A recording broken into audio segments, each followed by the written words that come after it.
Hello दोस्तों, मेरा नाम है साहिल खन्ना और आज हम बात करने वाले हैं इस दुनिया के सबसे अमीर बंदों में से एक वॉरेन बफेट के बारे में, जो कि मेरे फेवरेट है।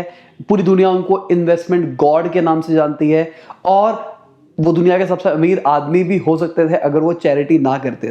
तो आज पूरी वीडियो देखना, बहुत कुछ जानने को मिलेगा, बहुत कुछ सीखने को मिलेगा इनकी लाइफ स्टोरी से, और हमको पता लगेगा जो इनकी कंपनी है वो किस तरीके से पूरी की पूरी बनी। अगर मैं दुनिया के सबसे अमीर लोगों की बात करके चलूं तो टॉप 3 के अंदर इनका नाम आता है। जो नंबर 1 और नंबर 2 के ऊपर आते हैं वो टेक के अंदर काम करते हैं, और जो ये है ये टेक के अंदर काम नहीं करते, ये इन्वेस्टमेंट के अंदर काम करते हैं। 1930 के अंदर इनका जन्म हुआ ओमाहा के अंदर, जिस टाइम ग्रेट डिप्रेशन चल रहा था, मतलब मार्केट एकदम क्रैश हो रही थी। और इनके पापा भी एक इन्वेस्टमेंट वाले बंदे थे जो कि शेयर का ब्रोकिंग का काम करते थे। तो उस टाइम मार्केट इतनी अच्छी नहीं थी जिस टाइम इनका जन्म हुआ, पर किसको पता था जो बंदा उस जमाने में पैदा हो रहा है आने वाले टाइम में वो पूरी पूरी मार्केट को अपने हिसाब से मैनिपुलेट कर पाएगा। जब ये सिर्फ 11 साल के था तब इन्होंने अपना पहला शेयर खरीदा था, और ऐसा कहा जाता है अपनी बहन के साथ पार्टनरशिप के अंदर लिया था, और बहन के प्रेशर की वजह से इन्होंने उसको बहुत ही जल्दी बेच दिया। पर बेचने के कुछ ही टाइम के बाद वो शेयर बहुत ही ज्यादा तेजी से बढ़ा और उसके बाद इनको बहुत ज्यादा रिग्रेट हुआ। और 11 साल के बच्चे को एक बहुत बड़ा लेसन मिला कि अगर मैं कोई चीज खरीदता हूं तो मुझे बिना सोचे समझे इमोशनल प्रेशर के अंदर उस प्रोडक्ट को नहीं बेचना चाहिए। मुझे देखना चाहिए कि फ्यूचर के अंदर कहीं वो ग्रो तो नहीं हो सकता। 1942 के अंदर हार्वर्ड बफेट, जो कि इनके फादर थे, उन्होंने सोचा कि मैं इलेक्शन के अंदर लड़ूंगा, और फाइनली वो जीत गए।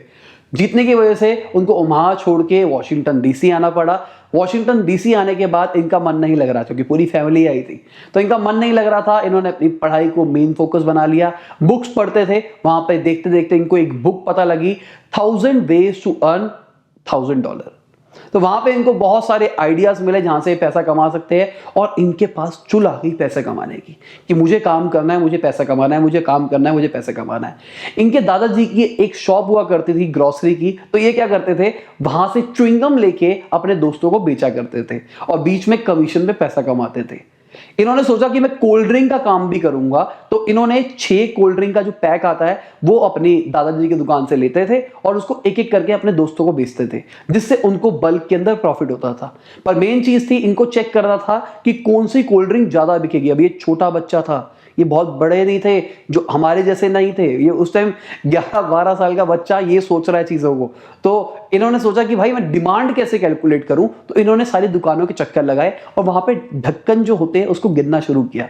ढक्कन गिन के पता लगा कोक की सबसे ज्यादा डिमांड आती है, इसलिए इन्होंने कोक बेचनी शुरू करी। किसको पता था कि यही बंदा जो कोक बेच के अपनी लाइफ की प्रोग्रेस कर रहा था वो आज कोक के शेयर्स होल्ड करके रखेगा। ये बचपन के अंदर अपने दोस्तों को कहा करते थे, अगर मैं 30 से पहले मिलियनेयर नहीं बना तो मैं छत से छलांग लेके मर जाऊंगा।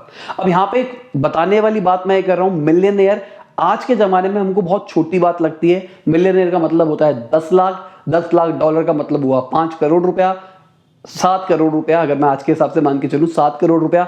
अब ये लगता है यार 7 करोड़ रुपया तो 30 साल की उम्र में शायद बंदा कमा सकता है, पर उस जमाने में पैसे की वैल्यू बहुत अलग थी। मैं आपको दिखा रहा हूं यहां पे उस टाइम पे एक गोल्ड का रेट क्या होता था, 10 ग्राम गोल्ड का रेट क्या होता था। ठीक है, आपको उससे आइडिया मिल जाएगा, आज के रेट से कंपेयर करके देखो, आपको आइडिया मिल जाएगा कि उस टाइम कितनी महंगी करेंसी होती थी। तो जब भी मैं कोई भी बात करा करूंगा कि इनको इतनी नौकरी मिली, इन्होंने इतने कमाए, तो मैं उस टाइम का गोल्ड का प्राइस भी आपको दिखाऊंगा ताकि आप उस चीज को बेटर तरीके से समझ पाओ। जब ये 14 साल के थे, 1944 के टाइम पे, इन्होंने अपनी पहली जॉब करी, एकदम तरह से देखा जाए प्रॉपर तरीके से जॉब करी, जहां पे न्यूज़पेपर सप्लाई करने का काम करते थे। न्यूज़पेपर सप्लाई करने से इनके पास अच्छी खासी इनकम होती थी। जो इनकम होती थी उसको वो री इन्वेस्ट करते थे बिजनेस के अंदर। वहां पे वो पिन बॉल मशीन होती है, अगर आपने बचपन में गेम खेली हो तो मैं आपको फोटो दिखा रहा था, आपको याद आ जाएगा पिन बॉल क्या होती है। वो पिन बॉल मशीन, आसपास की जो दुकानें होती है, वहां पे एक सैलून था, उसके साथ उन्होंने टाइप कर लिया पार्टनरशिप के अंदर, और उसके ऊपर वो पिन बॉल मशीन लगाते थे। तो लोग आते थे वहां पे खेलते थे और उनको कमीशन मिलती थी 14 साल के बच्चे को। ठीक है, जब ये सिर्फ 14 साल के थे। उसी साल इन्होंने अपनी पहली बार इनकम टैक्स फाइलिंग करी, जहां पे इन्होंने अपना $45 का डिडक्शन लिया। डिडक्शन का मतलब, अब कई लोगों को तो डिडक्शन तक नहीं पता होगा, ये 14 साल का बच्चा डिडक्शन ले रहा है। इनकम टैक्स के अंदर आपको एक्सपेंसेस दिखाने होते हैं, तो आपसे उसको इनकम टैक्स बेसिकली आप बचा सकते हो क्योंकि आपके बिजनेस के अंदर खर्चे हुए होते हैं। तो उन्होंने अपने बिजनेस के मेजर 2 खर्चे दिखाए। एक दिखाया उन्होंने जो साइकिल ली थी जो सप्लाई करते थे, और एक घड़ी। 1948 जब इनके पापा का टेन्योर खत्म हुआ, दोबारा से इलेक्शन हुए, इनके पापा नहीं जीत पाए। नहीं जीते तो इनको वापसी वहां शिफ्ट होना पड़ा। जब ये ओमाहा गए तो भाई इनका पिन बॉल का बिजनेस था, उसका कौन देखता, तो इन्होंने वो बिजनेस बेच दिया $1200 के अंदर। अगेन मैं दिखा रहा हूं $1200 का कितना गोल्ड आ सकता था उस जमाने के अंदर। अब उस $1200 को उन्होंने री इन्वेस्ट कर दिया और 40 एकड़ का लैंड लिया और उसको किराए पे चढ़ा दिया, वहां से पैसे खाऊंगा। 1948 की बात है, मतलब सिर्फ 18 साल के थे। आप में से कितने लोग 18 साल से बड़े हैं, नीचे कमेंट करो मुझे बताओ। ये सिर्फ 18 साल के थे, 40 एकड़ का लैंड था इनके पास, अपने पैसों की कमाई से, अपनी मेहनत से। फिर इन्होंने यूनिवर्सिटी ऑफ नेब्रास्का से डिग्री ली। अगले साल जब इनकी खत्म हुई तो ये हार्वर्ड बिजनेस स्कूल जाना चाहते थे, पर उन्होंने इनको एडमिशन नहीं दिया। तो अल्टीमेटली इनके पास ऑप्शन था सेकंड वाला, जो कि था कोलंबिया बिजनेस स्कूल। वहां पे जो टीचर मिले इनको, उन्होंने इनकी जिंदगी बदल दी। आज भी वो कहते हैं कि मेरी सक्सेस का जो सबसे बड़ा रीजन है वो मेरे टीचर है जिन्होंने मुझे सिखाया। इनका नाम था बेंजामिन ग्राहम। शायद आपने इनकी बुक पढ़ी होगी, द इंटेलिजेंट इन्वेस्टर। अगर नहीं पढ़ी तो पढ़ो। उस टाइम पे इन्होंने मार्केट को पूरा कैप्चर कर लिया था।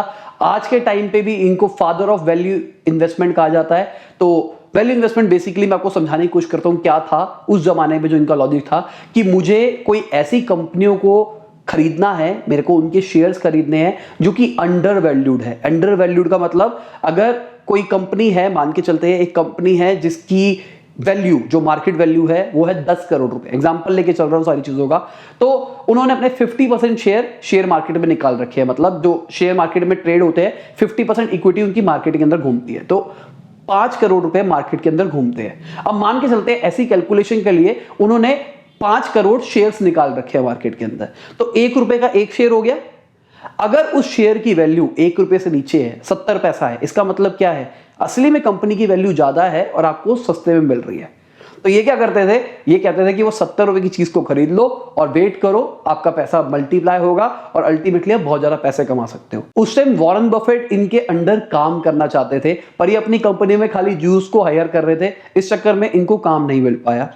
पर इनकी जब ग्रेजुएशन खत्म होती है 1954 के अंदर, तब ये उसकी कंपनी को ज्वाइन करते हैं और वहां पे बहुत कुछ सीखते हैं कि किस तरीके से इन्वेस्टमेंट करी जाती है, किस तरीके से पोर्टफोलियो समझा जाता है, किस तरीके से बिजनेस मॉडल समझाता है, सब कुछ समझते हैं वहां पे बैठ के। 2 साल के बाद बेंजामिन ग्राहम सोचते हैं कि यार अब मेरे को रिटायरमेंट लेनी चाहिए, और वो अपनी कंपनी को शट डाउन कर देते हैं। अब इनके पास नौकरी नहीं होती, अपना काम खुद शुरू करते हैं। उस टाइम इनके पास लगभग $1,75,000 होते हैं अपने, और ये कंपनी शुरू करते हैं बफेट पार्टनरशिप के नाम से, और उसके अंदर 7 मेंबर्स और होते हैं जो कि इनके फ्रेंड्स एंड फैमिली के अंदर होते हैं। अब यहाँ पे रूल रखा जाता है कि आप जितना भी इन्वेस्ट करोगे, मैं आपसे कोई कमीशन नहीं लूंगा। नॉर्मली आपको इन्वेस्टमेंट में 6% रिटर्न मिलती है। मैं जो भी आपका इन्वेस्ट कराऊंगा, अगर 6% से ज्यादा जितनी भी रिटर्न मिलेगी, उसका 25% मैं खुद रखूंगा। अगर कोई लॉस आता है तो मैं बियर करूंगा। और उसी दौरान इन्होंने अपना पहला घर लिया, और आज भी ये उसी घर के अंदर रहते हैं। शादी के बाद से अब तक इनका जो स्टैंडर्ड ऑफ लिविंग है बहुत ही ज्यादा मजे वाला है। मतलब इनको लग्जरियस लाइफ नहीं चाहिए। इनका कहना है कि भाई जो मेरे पास पैसे हैं वो मेरे लिए है, मेरे को ज्यादा अय्याशी नहीं करनी। ये अपनी वही पुरानी गाड़ी चलाते हैं, उसी घर के अंदर रहते हैं। अगर कोई इवेंट के लिए बुलाता है तो कहता है आप टिकट कराओ, मैं खुद कुछ नहीं करूंगा। सब कुछ सामने वालों से कराते हैं, अपने पैसे खर्च नहीं करते हैं। और इन्होंने ऐसा भी कहा है कि जब मैं मर जाऊंगा तो मेरी 99% जो वेल्थ होगी वो चैरिटी के अंदर चली जाए। इससे ग्रेट बंदा क्या लेके चलोगे।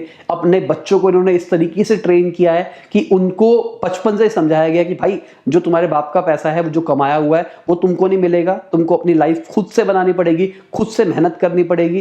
क्योंकि मेरे को भी पर्सनली ऐसा लगता है, हमारे देश के अंदर तो खासकर ये प्रॉब्लम है कि बच्चों की उंगली पकड़ के खींचा जाता है। तो बच्चा बड़ा भी हो जाता है, नहीं बेटा गिर नहीं जाना, नहीं बेटा ये नहीं हो जाना। आप खुद सोचो इनके पेरेंट्स कितने जबरदस्त है। बच्चा 14 साल की उम्र के अंदर साइकिल चला के घर के अंदर न्यूज़पेपर बांट रहा है, घर वालों को कोई प्रॉब्लम नहीं है। हमारे देश के अंदर तो माना ही नहीं जाता अगर कोई बच्चा करेगा। इनकी फाइनेंशियल स्टेट बुरी नहीं थी, इनके पापा वहां पे इलेक्शन जीते थे तो नाम था इनका, फिर भी ये न्यूज़पेपर बांटते थे। हमारे देश के अंदर अगर किसी के बाप नेता हो और उनका बच्चा ये काम करेगा, नहीं करेगा ना। नेता होगी तो बात ही छोड़ दो, नॉर्मल अगर किसी के पापा का अच्छा बिजनेस भी होगा तो क्या वो करेगा, नहीं करेगा, उसको करने ही नहीं दिया जाएगा। उंगली पकड़ के उसको, जब तक वो बिजनेस भी सेट करा के देना है। अगर कोई बिजनेस फैमिली से है तो उसका बिजनेस भी सेट करा के देखना है। नौकरी पेशे वाला है तो बेटा इसकी तैयारी कर लो, उसकी तैयारी कर लो, ऐसा कर लो, वैसा कर लो, इतना प्रेशर डाला जाता है। पर यहां पे इनके पेरेंट्स से बचपन से इनको ट्रेन किया, बेटा कर, तू पैसा कमाना चाहता है कर। 14 साल की उम्र के अंदर कोई अपनी रिटर्न फाइल कर रहा है, इसका मतलब समझते हो? पापा ने तो हेल्प करी होगी ना, पेरेंट्स ने तो हेल्प करी होगी, रिटर्न फाइल कैसे करनी है? नहीं बेटा, अब तेरे को रिटर्न फाइल करनी चाहिए। हमारे देश में नहीं होता ये। अगर किसी पेरेंट को आप शेयर कर सकते हो वीडियो तो शेयर करके ये वाली जरूर उनको बात बताना। अब पार्टनरशिप कंपनी शुरू होने के बाद इन्होंने एक स्ट्रैटेजी को अपनाया जो कि होती थी cigarette but strategy. Cigarette but strategy का मतलब क्या हुआ? सिगरेट खत्म होने वाली है, लास्ट निवाला रह गया है। वो उन कंपनियों को पकड़ते थे जो कि मार्केट के अंदर अच्छी नहीं चल रही पर वो अंडर वैल्यूड है, मतलब उनकी वैल्यू उतनी ज्यादा नहीं है। जो मैंने अंडर वैल्यू का ऑप्शन दिखाया था वैसा वाला सीन। तो अच्छी नहीं चल रही तो लोगों की नजर में नहीं है तो आराम से काम हो सकता है और आराम से आप उसके अंदर इन्वेस्ट कर सकते हो। ऐसी एक कंपनी थी सैंडबॉर्न मैप कंपनी जो कि 100 साल पुरानी थी और पिछले 20 साल से जितना भी प्रॉफिट आता था उसको वो री इन्वेस्ट करती थी अपने पोर्टफोलियो के अंदर, अलग अलग शेयर्स के अंदर। तो इन्होंने अपनी कैलकुलेशन करी और कैलकुलेशन से पता लगा कि भाई अगर मैं सिर्फ शेयर की बात करके चलूं वो ही ज्यादा वैल्यू के है। तो इन्होंने क्या करना था, इन्होंने धीरे धीरे करके उसके शेयर खरीदने शुरू कर दिए। करते करते करते करते जैसे ही मेजॉरिटी शेयर होल्डर बने तो इन्होंने क्या किया, जितने भी वो शेयर्स थे उसको लिक्विडेट कर दिया, मतलब उसको बेच दिया, अपना पैसा लेके निकल गए। 2 साल के अंदर तकरीबन 45% का रिटर्न मिला इनको विदाउट एनी रिस्क। 32 साल की उम्र के अंदर ये फाइनली मिलियनेयर बने। 30 साल का था, 32 साल के अंदर बने। और 32 साल के अंदर एक कंपनी थी जिसको आज जाना जाता है इनके नाम से, बर्कशायर हैथवे। ये बेसिकली टेक्सटाइल की कंपनी थी जो कि टेक्सटाइल के अंदर काम करती थी, इंग्लैंड बेस्ड थी और वहां पर चल नहीं रही थी इंग्लैंड के अंदर टेक्सटाइल इंडस्ट्रीज। धीरे धीरे धीरे धीरे डिप्रेशन आ रहा था टेक्सटाइल इंडस्ट्री के अंदर, तो इन्होंने उसके पोर्टफोलियो को चूज किया। 11 मिल्स थी इनकी, 11,000 एम्प्लॉयज थे। वहां से 2 मिल के अंदर 2300 एम्प्लॉयज तक आ चुके थे, मतलब इतना ज्यादा डिप्रेशन चल रहा था मार्केट के अंदर। उस जमाने में इनका जो स्टॉक था वो $60 के ऊपर ट्रेड हो रहा था। तो इन्होंने जो वैल्यू लगाई वो $11 की आ रही थी, तो इन्होंने कहा ठीक है मैं खरीदता हूं और धीरे धीरे शेयर्स को खरीदने लग गए। अब क्या था, जो इस कंपनी के सीईओ थे वो उस टाइम पे बायबैक करते थे। बायबैक मैं कई बार बता चुका हूं, बायबैक का मतलब क्या होता है, जब कंपनी अपने एग्जिस्टिंग शेयर होल्डर्स को कहती है कि मैं आपको पैसे दूंगी, आप मुझे शेयर्स वापसी कर दो। तो ये क्या करते थे, ये अपनी कंपनी को लिक्विडेट कर रहे थे।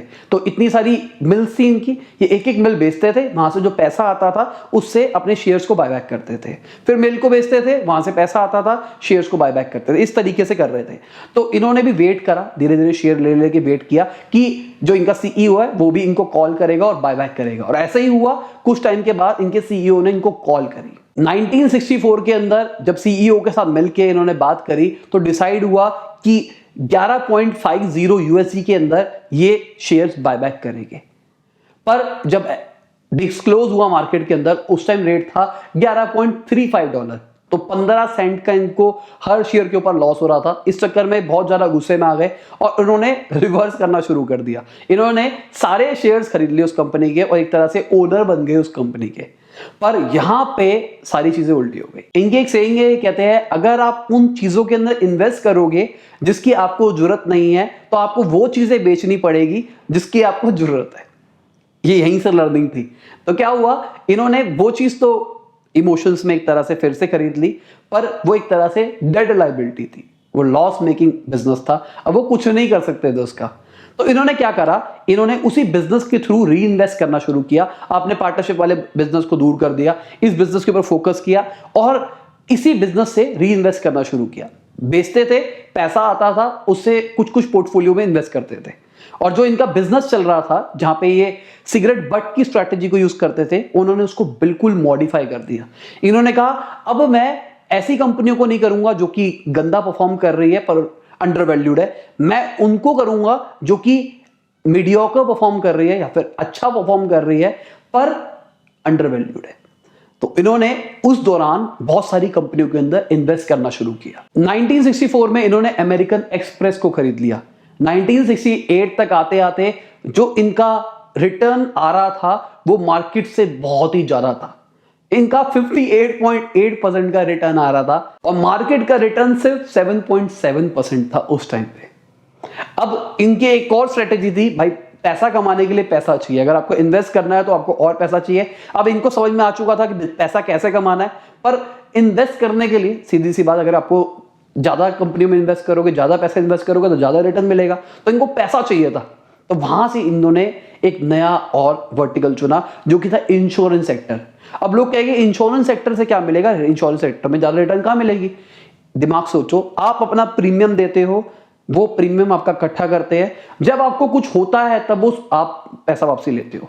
तो एक तरह से देखा जाए वो लाइबिलिटीज है, बिलियंस ऑफ डॉलर की लाइबिलिटी इन्होंने ले ली, पर वो जो बिलियंस ऑफ डॉलर्स थे वो भी तो इनके पास आ गए ना।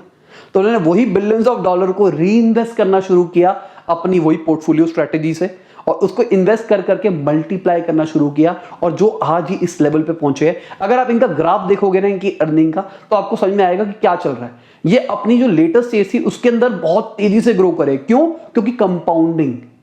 मैंने कई बार बात करी है पावर ऑफ कंपाउंडिंग के बारे में। अगर आज आप 10-10 रुपए रोज रोज इन्वेस्ट करते हो, तो एक बार कंपाउंडिंग के अंदर देखना कि आने वाले 20 साल के अंदर वो कितना पैसा हो जाएगा। आज आपने 10 रुपए डाला, कल फिर आपने 10 रुपए डाला, फिर आपने 10 रुपए डाला, फिर आपने 10 रुपए डाला। रोज के 10 रुपए सब डाल सकते हैं मेरे हिसाब से, और 20 साल के बाद वो 10 रुपए पता है कितने रुपए हो जाएंगे। 1983 तक आते आते 1.3 बिलियन डॉलर का इनका पोर्टफोलियो बन चुका था। आज इन्होंने बहुत सारी कंपनियों के अंदर बहुत ज्यादा इन्वेस्टमेंट कर रखी है, बहुत ज्यादा मानी कंपनियों के अंदर इनकी इन्वेस्टमेंट है। पर जितने ही पेड़, कहते हैं मेरे एक टीचर कहते थे, पेड़ जितना बड़ा होता है वो उतना ही फैलता है और वो उतना ही झुकता है। मतलब एक इंसान जितना ज्यादा ग्रो करता है उसको उतना विनम्र होना चाहिए, उसको एरोगेंट नहीं होना चाहिए। और बहुत ही अच्छी बात थी जो कि अब तक मेरे दिमाग में घुसी पड़ी है, इन्होंने वो पहले से ही अप्लाई कर रखी थी। तो एक बार की बात है, बिल गेट्स जो कि इनसे अमीर है, वो इनके पास गए और इनके दिमाग में, बिल गेट्स के दिमाग में था कि भाई ये अलग टाइप के इंसान होने वाले, इनके साथ बात करने में मजा नहीं आएगा। तो मीटिंग डिसाइड करी गई थी 30 मिनट की कि हम 30 मिनट मिलेंगे। जब ये मिले तो बिल गेट्स को इनसे बात करके इतना मजा आया कि वो मीटिंग 10 घंटे तक निकली। और बेसिकली वो मीटिंग किस लिए थी अगर आपको पता हो, बिल गेट्स का एक और बिजनेस है, बिजनेस नहीं कहूंगा, एक एनजीओ है जहां पे, जो कि यूएस की सबसे बड़ी एनजीओ है जो कि लोगों की हेल्प करती है। तो वहां पे वो उसके लिए डोनेशन मांगने के लिए गए थे। इन्होंने अपना तकरीबन 85% जो वर्थ था अपनी कंपनी का वो चैरिटी में दे दिया उस टाइम पे। 85%, 31 बिलियन डॉलर उस जमाने में दे दिया। अभी रिसेंटली इन्होंने सोलार सिटी के अंदर भी इन्वेस्ट किया है जो कि एलॉन मस्क का है, उसके अंदर भी इन्वेस्ट किया है। तो कुछ ना कुछ वहां पे भी आपको देखने को मिलेगा जो अभी तक उस चीज की वैल्यू नहीं है। अभी आप भी नहीं जानते इस चीज को, मैं भी रिसर्च के अंदर नहीं जानता था, पर अब सब जानेगी क्योंकि वॉरेन बफेट ने उसके अंदर इन्वेस्ट किया है। तो कुछ सोच समझ के ही किया होगा कि पैसा मल्टीप्लाई होगा तभी इन्वेस्ट किया है। यही थी वॉरेन बफेट की पूरी कहानी, किस तरीके से बर्कशायर हैथवे बना, किस तरीके से वो इतने अमीर बने और कैसे वो नंबर 1 दुनिया के सबसे अमीर बनते बनते रह गए। पर मेरे हिसाब से दिल के सबसे अमीर है, इन्वेस्टमेंट के सबसे अमीर है। नीचे कमेंट में शेयर करो आपको ये वीडियो कैसी लगी, लाइक कर देना इस वीडियो को, शेयर करना जरूर ताकि लोगों को भी पता लगे इस महान इंसान के बारे में। बाय, गुड नाइट, शब बखैर, खुदा हाफिज, गुड मॉर्निंग, गुड आफ्टरनून जब भी आप वीडियो को देख रहे हैं।